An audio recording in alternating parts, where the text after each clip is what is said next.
పిఠాపురం నియోజకవర్గం గొల్లప్రోలులో జరిగిన ఎన్టీఆర్ భరోసా సామాజిక పెన్షన్ల పంపిణీ కార్యక్రమంలో పాల్గొని లబ్ధిదారులకు స్వయంగా పెన్షన్ అందజేసిన ఉప ముఖ్యమంత్రి పవన్ కళ్యాణ్ భారీ మెజార్టీతో గెలిపించిన పిఠాపురం ప్రజలకు రుణపడి ఉంటానని ఉప ముఖ్యమంత్రి పవన్ కళ్యాణ్ తెలిపారు.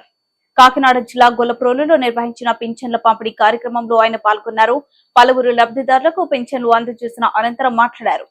శాఖలపై అధ్యయనానికి కొంత సమయం తీసుకున్నా తక్కువ చెప్పి ఎక్కువ పని చేయాలనుకుంటున్న అధికారంలోకి వచ్చాక పింఛన్లు పెంచి ఇచ్చామే తప్ప తగ్గించేది లేదు.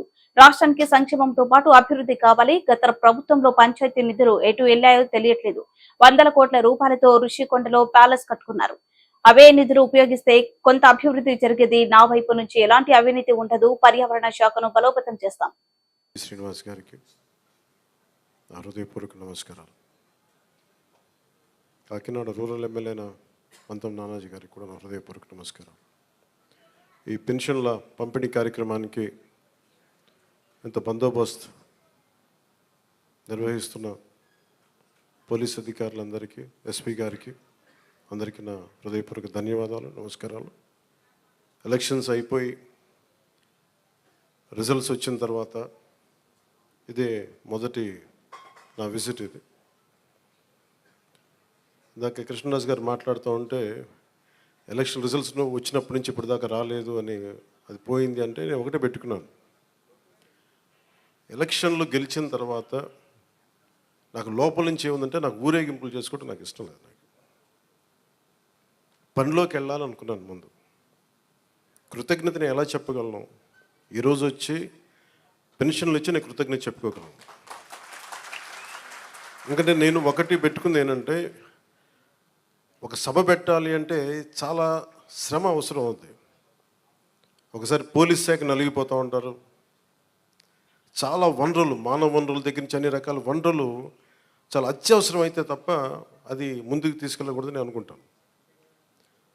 సో ముందుగా నేను ఒక భారీ సభ పెట్టో లేదంటే ఊరేగింపులు చేసుకొని ఇవన్నీ చేయడానికి ఇబ్బంది ఏం లేదు.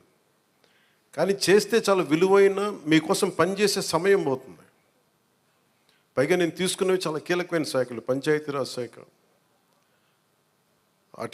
అటవీ పర్యావరణ శాఖ, దాంతోపాటు పొల్యూషన్ ఉంటుంది, పొల్యూషన్ శాఖ, అలాగే సైన్స్ అండ్ టెక్నాలజీ. పంచాయతీరాజ్లో దాదాపు 3 చాలా కీలకమైన విభాగాలు ఉంటాయి. వాటన్నిటినీ చదవడానికి, అవగాహన చేసుకోవడానికి చాలా సమయం పడుతుంది. ఆ పరిపాలన అంటే ఆ శాఖ తాలూకు పరిపాలన వ్యవస్థ ఎలా ఉంటుంది, అడ్మినిస్ట్రేటివ్ డిఫికల్టీస్ ఏముంటాయని, సో ఇవన్నీ అర్థం చేసుకోవడానికి నేను ఈ సమయం తీసుకున్నాను. ఈ సందర్భంగా నేను పిఠాపురం నన్ను గెలిపించిన, భారీ మెజారిటీతో గెలిపించిన ప్రజలందరికీ నేను రుణపడి ఉంటాను. నేను ఎక్కువ మాటలు చెప్పి తక్కువ పని చేయదలుచుకోలేదు. తక్కువ చెప్పి ఎక్కువ పని చేయదలుచుకున్నాను. ఇది మొన్నదాకా మనం తిట్టుకున్నాం, గత ప్రభుత్వాన్ని విధానాలని మనం అనుకున్నాం, విమర్శించాం. ఇప్పుడు ఛాలెంజ్ ఏంటంటే, మనం ఏ ప్రామిసెస్ అయితే చేసామో, ముఖ్యంగా ఇందాక మన దివ్యాంగుల మనకి ఆ సోదరి మాట వింటూ ఉంటే, నేను ప్రతిసారి జనవాణి కార్యక్రమానికి వెళ్తున్నప్పుడు ఎన్నోసార్లు వాళ్ళు కూర్చొని అవగాహన చేసుకున్నాం. ఈ 3000 ఇవ్వలేని పరిస్థితులు, ఒకళ్ళు ఇచ్చిన చాలని పరిస్థితులు. ప్రతిసారి చాలా సందర్భాల్లో నేను చంద్రబాబు గారు దీన్ని చెప్పాను. ఈ అత్యంత వెనకబడ్డ, నిర్లక్ష్యానికి గురి కాబట్టి ఎవరు ఉన్నారంటే దివ్యాంగులే ఈ మన భారతదేశ సమాజం ముందుగా మనం పెట్టుకోవాల్సింది. ఆ క్రమంలో ముందుగా ఈరోజు మేము మాట్లాడుకున్నప్పుడు చాలాసార్లు చెప్పాను ఇట్లాంటివి ఉండాలి. అలాగే స్కిల్ డెవలప్మెంట్, ఇలాంటి మీరు చూస్తే మొదటి పెంచిన ఈ పెన్షన్లో పెన్షన్ విధానం గత ప్రభుత్వం మాట్లాడుతున్నప్పుడు, ఇందా కృష్ణరాజు గారు మాట్లాడుతా, మేము వస్తే ఈ పెన్షన్ విధానాన్ని రద్దు చేస్తారు, మేము దానికి కొన్ని ఇంతలు పెంచి ఇచ్చాను తప్ప తగ్గించలేదు. ఇది చాలా ఛాలెంజింగ్, అది కూడా చెప్తున్నాను మీకు.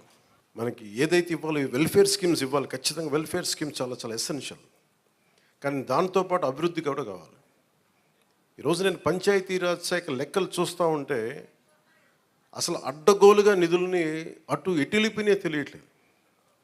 మీరే చూశారు, ఒక చిన్నపాటి కాలువకి ఒక మండలానికి కావాల్సిన డబ్బులు ఒక 15 కోట్లు 10 కోట్లు ఏది ఒక చిన్నపాటి మినీ రిజర్వాయర్ అవసరం ఏదైనా ఉంది, లేదంటే మనకి చిన్న కాలువల మరమ్మతులు కానీ, వాళ్ళ ప్రయారిటీ వాళ్ళ మంచి చెడ ఇవన్నీ పక్కన పెడితే వాళ్ళ ప్రయారిటీ 600 కోట్లు పెట్టి ఋషికొండలో ప్యాలెస్ కట్టుకున్నారు.